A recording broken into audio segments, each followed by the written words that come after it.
Good afternoon, Karen. It's so great to see you. Nice to see you too, Sharon. Thank you for asking me to do this today. You're welcome. We could see you all in person, but it's still kind of the way that we get to see so many of our artist friends virtually instead of in person. But soon that will happen again. So I just wanted to talk to you and kind of see how has 2020 impacted you? What's been happening with you? Well, it's been almost a year, and I'm sure that everyone has their experiences to share about COVID-19. But what I felt back then, which was one of the questions you asked me to think about, was I felt pretty devastated. Isolation was going to be important for all of us to stay safe. The other aspect was that I had been preparing to do art fairs. This is something that you start in January to make a plan for the year. All those art fairs were canceled, just shut down. Right? Overnight. Yeah. And that, well, it was just stunning. I really had to think about what was going to happen. I was worried. I was content to stay at home. I have my studios. So I tried to envision COVID-19 as a time to really focus on work in the studio. The problem was the pandemic was so real, it shut off my creative light. And it was just, I'd wander into the studio and it was hard to focus. It was hard to feel like what I was doing was essential. So art fairs were canceled. I started to realize that if I was going to do any business of selling my wearable art this year, I needed to focus on my website. So I actually redesigned my website to have a better shopping experience. And that took several months, but it occupied me. And the further along I got in working with a Wix designer, a website designer, the more things I had to learn, like inventory control, databases, which is sort of like the other half of my brain, but not the creative half. But I said, if I'm going to survive, I have to embrace technology. And I did. And I continue to do that. But I knew so little before. So the learning curve was steep. So my creative light went dark. I felt very unessential in this time of crisis. So my son gently suggested that I start to make masks. And that was a good thing for me to hear. I had the tools, I have the experience, I know what to do, and the masks were in short supply. So that I started to problem solve, source the materials, figure out the design, make one, make two, make patterns, and then make hundreds of them. And I made them and gave them away. So my story has to do with the mask making was that my commercial vacuum cleaner uses a polypropylene HEPA quality filter. I called up the company and asked them if I could buy it by the yard. Who wants that, right?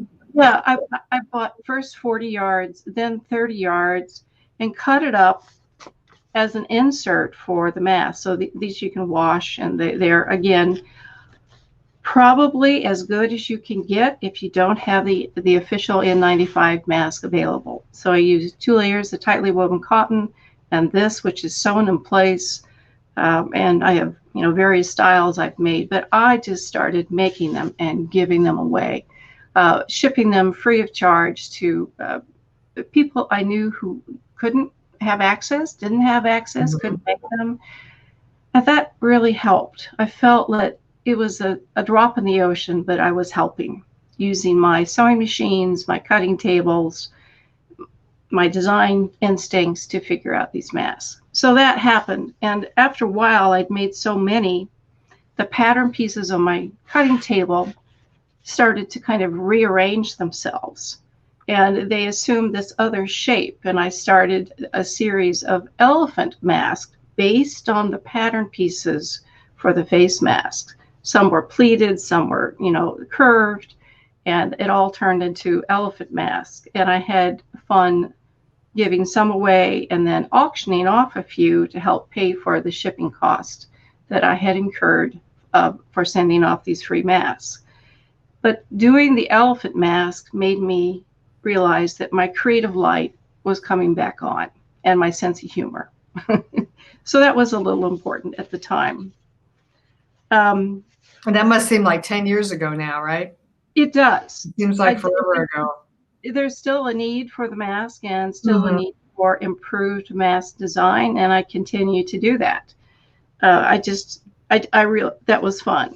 But as the COVID year progressed and the art fairs were canceled, I was working on the website, trying to get my wearable art on the website, but it became apparent to me how difficult it was going to be to show the fabric, where the customers are going to miss the experience of discovery, walking into the booth, being enchanted by the color, or trying on a piece and feeling the drape of the fabric and how it fits. Me standing there to give them that custom fitting that they may not get from any other store. So I plunged into discovering how could I solve the problem of showing the fabric in motion. And for a wearable artist to do juried art fairs, we have to have excellent photos. This means I hire a photographer. We hire a studio, we hire models, and in about 1 or 2 hours, we accomplish a photo shoot where we might get 6 good images. Then those are edited, and then that's what I use to apply at art fairs. This is the process and the expense that I go to be accepted into some of the better shows across the country. Well, one of the photo shoots I just picked up my iPhone and did a quick video of the model in motion. And that was the beginning of trying to analyze the problem of how to show garments moving. The problems with doing a quick video on site is that it's hard to edit, it's hard to control the light, hard to control the angle. So it was a step in the right direction, but it wasn't the best solution. So after that, I started investigating other programs, and one of them, of course, is iMovie, which is part of iPhone and iPads. I was delighted to find that there was a program where you could take still pictures and string them together to create a movie. So often, because I had sleepless nights, 11 o'clock at night, here I am trying to figure out how to make iMovies. So we had some serious health adventures at home. And so there were a lot of reasons to compound why there were sleepless nights. The good news is that we got through it, and iMovie was a good part of that. So the next step for me as the summer progressed is that some of the art fairs went virtual. I was delighted to see how many art fair directors said we have to figure out a way to have our event online. So many of them hired people and designed their own separate platform where in a variety of ways where we could be present. Some, they would go to the website to shop. Sometimes you had to shop on that particular art fair website. But the other thing they were asking for were video content of our studios. Well, this was new to me as well. Usually when I'm working in the studio, I'm working. I'm not trying to think about whether I can record it. So I did set up my booth in the backyard. I live on the Oregon coast, so the summer days are cool. Set up the art fair booth, put up the new work I had designed, and did my first Facebook live stream, and quickly found out I had inadequate bandwidth to do this. It was just all garbled. It was like, oh no, what do we do? Everybody else seems to be doing this. Why doesn't it work here? So that was a journey of learning the technology, what I needed to do to have enough bandwidth or internet connection to have a video. My solution was to do a video recording, edit it, and then upload it. Mm-hmm. So there are many steps to this process, but I was starting to figure it out. The other issue that came up for me was, I was very fortunate that I have a friend who is a magazine. She owns a magazine called Tearsheet PDX, She's the editor-in-chief, and she has photographed my work for the past 2 years. And so I had a long talk with her about how can we do this? Can we have a photo shoot even during the time of COVID-19 where it would be safe, or that we could even attempt it, or can we do it virtually? These are hard issues to figure. It's technology. But she was bound and determined to not be exposed to the virus as well. So she was probably the safest person to talk to about this and come up with a plan. So we decided that we were going to have a COVID-19 rules photo shoot. And what would normally take 2 hours to do took us 2 days. I rented a big room. We scheduled 4 models to come at separate times. We did not allow anybody else in the room. We all wore masks. What else did we do? Oh, no makeup, no hairstylist, no stylist present. All of this had to be prepared ahead of time. I created a collection where I had individual garments for each of the 4 models, and none of them were interchanged. And in between the photo shoots, I was using a heavy-duty steamer and a spray bottle full of alcohol in a separate room, just to be as protected as we could. We did, yes. So it was a big room, so there was adequate distance. We wore masks. We were very careful. But it took us 2 days to accomplish this. I was thrilled to work with the young models. They really brought their best game, and there was some rather unique focus or intensity to our presence to get this recorded. And the results were just absolutely amazing. Ordinarily, you get maybe 6 good images from a photo shoot. You might shoot 100 images, you get 6 that are good. We shot 4,000 images, and we got a tremendous number of wonderful images. But one of the things that we did that was a little different is we decided to increase the shutter speed. So there were more quick photos of the garment moving on the model. So it was more like a sports action sequence. So you got, model moving here, there, and so you had a sequence. That was important for making videos. And I was excited that we did this. Melanie is the editor for her magazine, and it's a style magazine coming out of Portland. When she saw the images, she was so excited that she put some in her regular magazine issue, but then she created a whole special edition. Online. So yes, and it's an online magazine called Tearsheet PDX. But there was something rather extraordinary and intense about this experience. But what I've learned when through this COVID-19, as it affected my design process, is that in times of high stress, there is a way that this stress distills an idea to its core. And with that in mind, I had hand-woven yardage, and I really wanted to design something that gave us reassurance or comfort. And so the design, I just stripped away anything that was not essential. It just had to be elegant, comforting, and flow. And that was how I responded to not being able to do anything in the studio at all, to making masks, and then coming up with an idea to use my fabrics that would give people a degree of comfort. There is a drape to the fabric that is reassuring. I've had customers come to me and tell me rather extraordinary stories. 2 of the women were clinical psychologists, and they told me stories that, oh yes, we have to have another jacket this year. We wear them for work. We have found that if we wear your hand-woven fabrics, it changes the demeanor of the hostile clients. So this fabric, the fabric has a magic to it that changes how people respond to you. And I just thought that was special. Yeah, it's quite a story, right? That It's the psychology behind what you wear and how it influences people. But it also can be armor for you to give you the strength to go Mhm. into the world to do the hard things we have to do.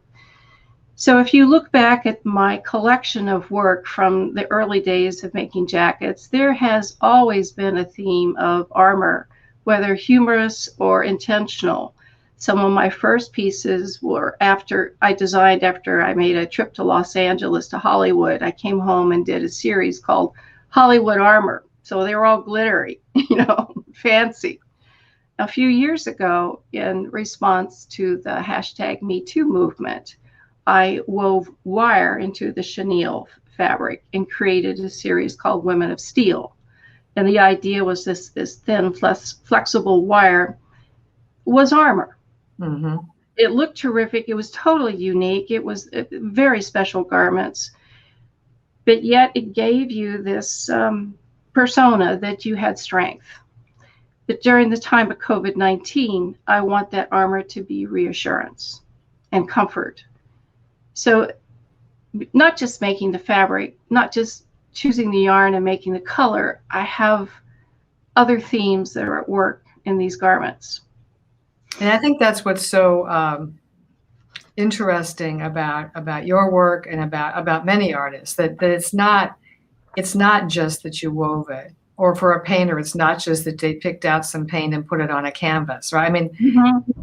it's all the other thinking that went behind that, and the feeling, and what are they trying to convey, and what's the message. And I talked to a painter one day, and she doesn't do reproductions, and her reason was because the original talks to you. Mm-hmm. Absolutely. Reproduction, Yeah.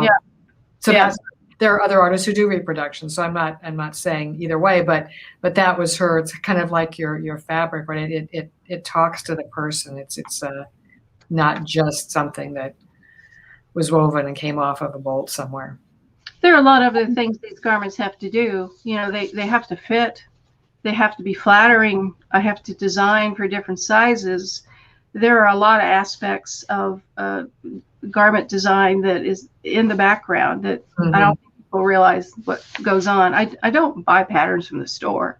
I make them. I'm thinking about my clients, whether they're size 4 or size 24. Mhm. Yeah, that's all the technical and very important part that makes that so special, and why Mm-hmm. made. Uh, But the art other is great. aspect of my being a weaver is there are so many other very good weavers in the world. And because I do juried art fairs, we compete against each other. But I was at a place where I was saying, how is my work different from all these other very good weavers? This is a good question to ask oneself. But I think in my journey of finding out what I wanted to do with the hand weaving, asking that question was very important. And what I realized was the answer was always right out my window. I have been here on the Oregon coast since the late 70s. We raised our family here. I love the Oregon coast because it's untamed. It Mhm. hasn't been totally plowed over or civilized. We feel the force of the gale force winds. We feel the force of the tides. It's a rather special place because it hasn't been tamed. And I realized that I needed to tell that story.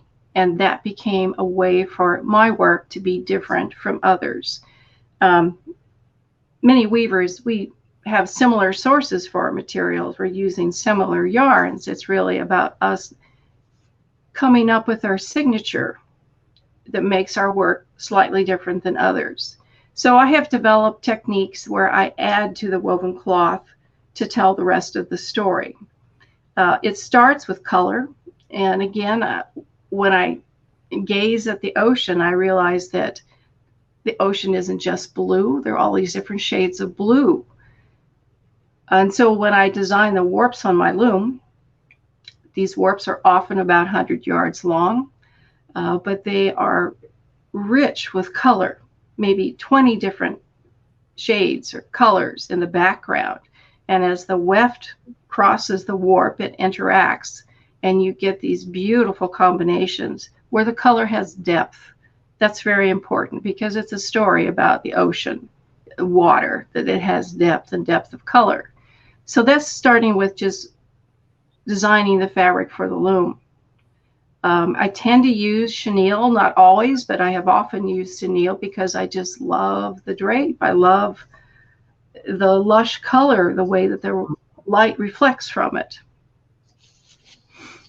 I think it's interesting for weavers like you, and people see the finished product, whether it's a scarf or a coat or jackets, and don't realize that it started with before the fabric, right? It didn't.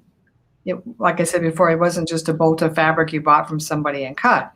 It started way back with, how am I going to weave this, right? What are the choices? I mean, that is part of the art of how that got created. With COVID-19, materials got scarce. This is a problem, and it's going to be a problem for a little while. A lot of yarn companies that I was doing business, they closed their doors.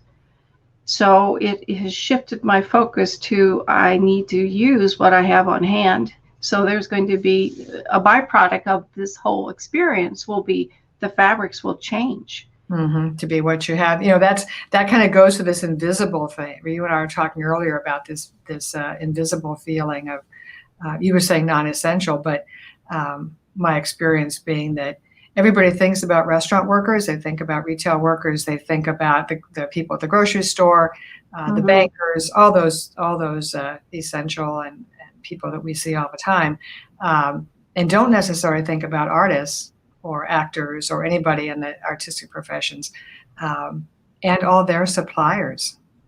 Right? All those the people. supply chain is huge. I mean, it's a big part of it. Even ordering a computer part, like a camera, it took 8 weeks. It was going to take 3 months for me to get the tencel yarn that's back ordered and coming from someplace far away. And so that timeline means that I have to plan months ahead of time for one material and hope that it gets here. Right. So I have. Who would have thought, right? I mean, nobody would have thought about that. Probably including you, would never have thought that timeline would change. I mean, well, a good example of this and a more common experience was when we went to the grocery store to look for a bag of flour, and the whole shelf is empty. Right, a flour. Who would think, right? Yeah, a flour, right? Yeah. So that's what was going on in the background. So I do have yardage on hand that I stockpile. I mean, I just, you're always making some yardage. So I'm going to be focusing on this year is that new cloth that is going to consume some of the materials that I have stockpiled that are left over. But I'm sure that you're going to find a creative way of doing that too. I can see a new line coming here that is. Yeah, there is. We'll see. Sometimes it's hard when you've got one thing figured out so well to change course, but I'm going to do that. But going back to making the fabric and telling my story about living here in Oregon, there are a couple techniques that I use to add to the cloth. One is that when I join the pieces, I found a bound edge technique that I use that, I don't know if you can see it on my scarf curls here, maybe in the photograph behind me. But I found a machine that was capable of doing what I needed to do. I made a change to this machine, and now it's become a signature technique. But this bound edge technique allows me to tell the story of the surf line or being at the water's edge. So when you look at some of my garments and the color pieces that are pieced or joined, you'll see this bound edge with this undulating movement. Well, this, if you were to decode that, it is the Oregon weaver telling a story about the surf or being at the water's edge.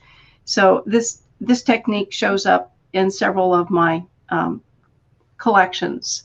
The other thing I started was a series called Pintucks, where I use the sewing machine to draw on the fabric by gathering the fabric up and creating leaves and branches. So again, I live in a forested area, so I have a way of talking about the branches and the leaves in a very organic matter and having those patterns show up on feature areas in some of the coats and jackets. The last thing I got into was quilting. It's not typical to quilt hand-woven fabric. You have to problem solve many things.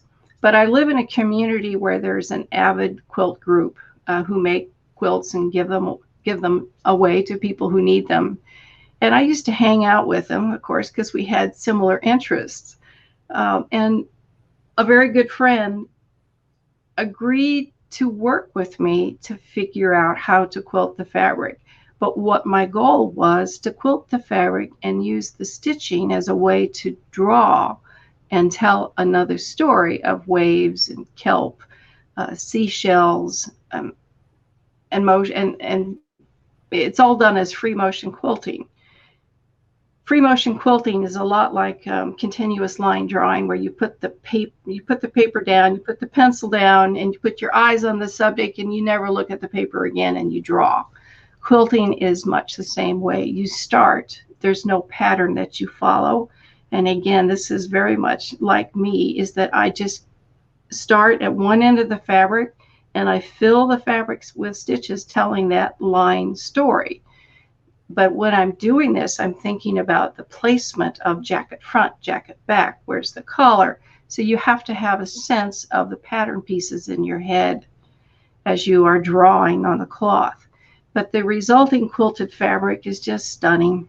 I just love it. It is, I'm getting to use my drawing skill with the fabric. I've learned how to do some of this quilting, and I use a silk batting so that it's more flexible and less bulky to create these quilted garments. And I think this is probably some of the best work I've done to be able to combine the woven fabric with these other textile techniques.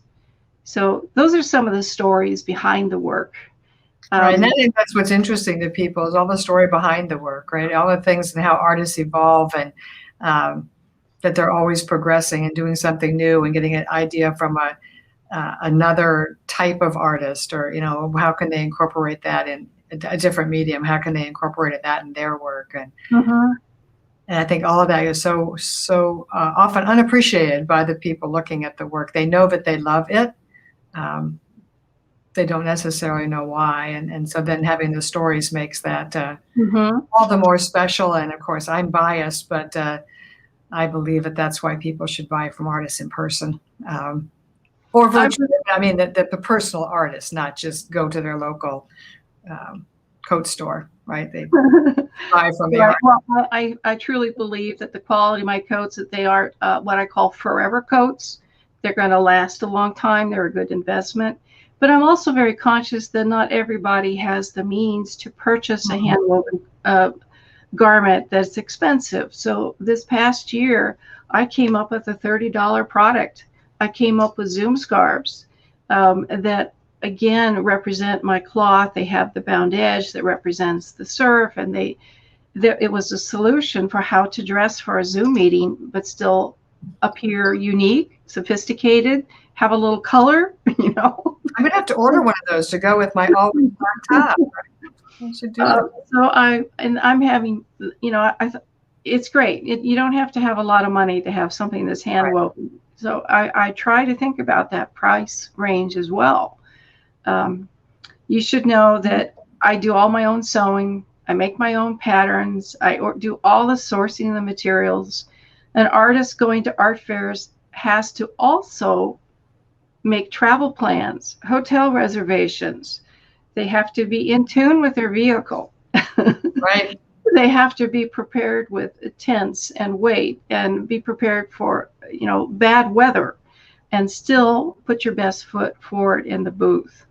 Yeah, it is quite the operation, It's quite the operation. Mostly I am doing these art fairs myself. I have worn out family members at this point. The best thing I figured out, though, was to hire help now for unloading the truck and setting up and then packing out again. I think that comes with experience, to realize that sometimes you just do need an extra hand. And save yourself for the important part, which is talking to the customers and all that, not getting worn out. the setup part, right? That Right. can be hired. Kevin That's can get here, show up on the street, right? everybody thinks it's magic. We used to have a production manager who said, "Oh, the whole world thinks it's magic," and yeah, it is when it's done. But there was no magic in the process. There was a lot of hard work in the process, whether it's the artist or whether it's the festivals getting Right. money. And so, of course, my favorite art fairs are those art fairs that make it as easy as it can possibly be arranged for us to arrive, get there, and stay. Yeah. So, yeah, we get we have our favorites. Right. You can appreciate this quick thing. ArtFest Fort Myers was in February, and it was one of the first festivals up anywhere in the country, and certainly in Florida too. But and for most of the artists who were here, it was their first show since March in 2020. And so it was really amusing how many artists had to take their tent out of their van, and they're like, "Okay, what? How does this happen?" I can see that happening. Yeah. How do these parts go together? It was really funny. It was really funny. We and they all had a really good laugh over telling each other how this tent is what, and where do I put these hooks to hang my painting or my racks or coat. I mean, it was like, it was fun, but they're very much better now. So you're looking forward to go back into shows soon, I hope? I have 3 virtual shows scheduled already. I am, the big one for me is the St. Louis Art Fair. I was invited last year, and they've rolled it over and they're planning for this fall. Right. I really am not sure what's going to happen. I think, but I will pretend I'll be ready. I'm going to, start the process. I have to make the work for that show. Right. That's not a bad thing. In the meantime, my new website is starting to have results, and I'm thrilled about that. Now I'm terrified of waking up and finding out that I have orders to fill and I have to get them done on time. What a problem that would be, right? That's a happy dilemma. Yes. But your new site is beautiful. So do you want to show people a little bit of what you did with your artwork? Sure. I included some videos for this interview today, and partly it was to show my process of my steps I took to get the garments in motion. Yeah, I think it's really beautiful to see how that works. So I think we should share it, and then we'll come back and finish up. There you go.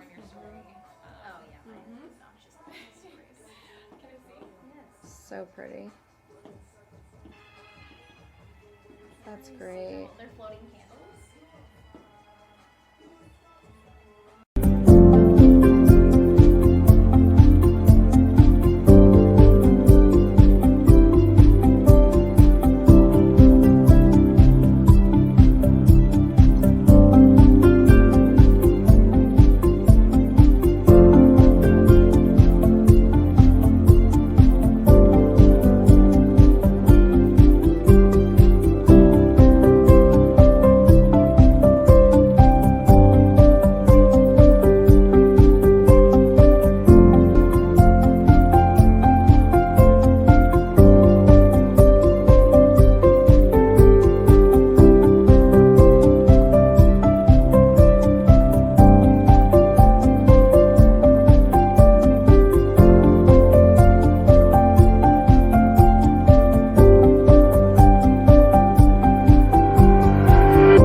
We're back. An example, right? Of taking stills and and really show how that garment would move.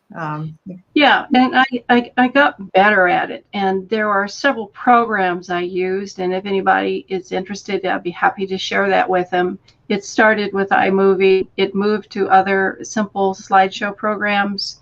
And then Canva now has a video feature, which is wonderful. Canva is a great little program.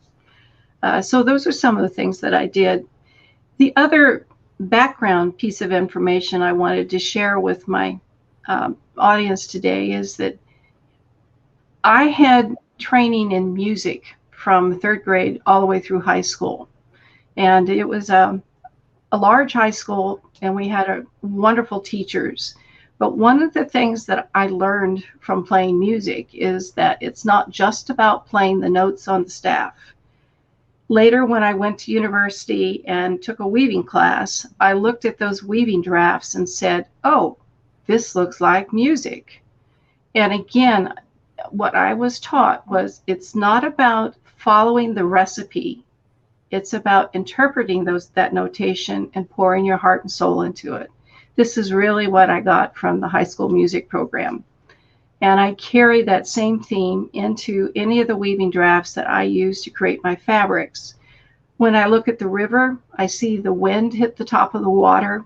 Then I try and capture that pattern into the cloth. And then that scarf will tell the story of what I saw with the wind on the water. So again, when you look at music, when you look at a weaving draft, there are some very strong similarities, but it's about interpreting them to make it uniquely my own and to tell my story. So again, you have to learn your craft. You have to be good with your tools. You have to source your materials. You have to come up with your own story, your own designs, and find a way to tell those stories in the finished garment. And I think that's so true about great art in general too, right?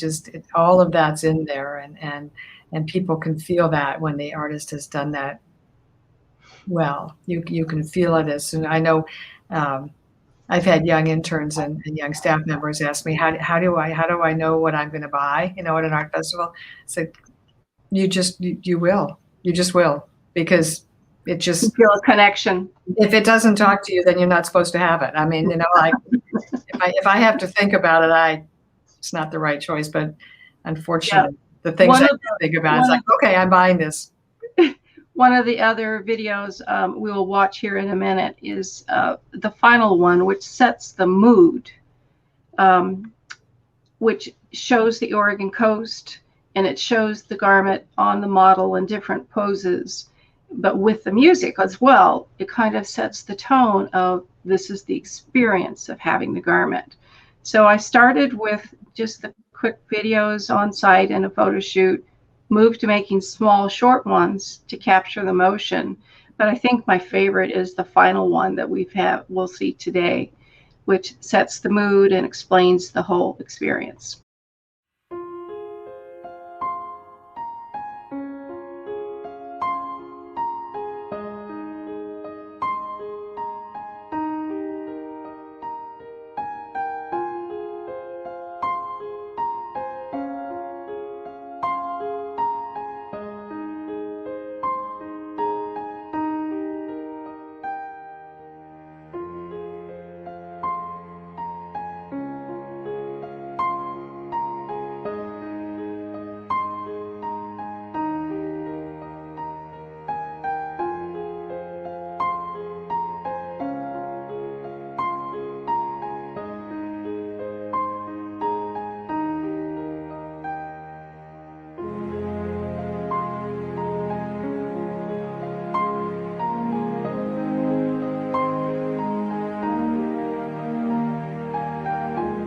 Well, I think that's all just wonderful information. It's so great to have such a really cool conversation with you. And even though you're so far away, although, so you live on the coast, I'm going to be in Portland in hopefully July.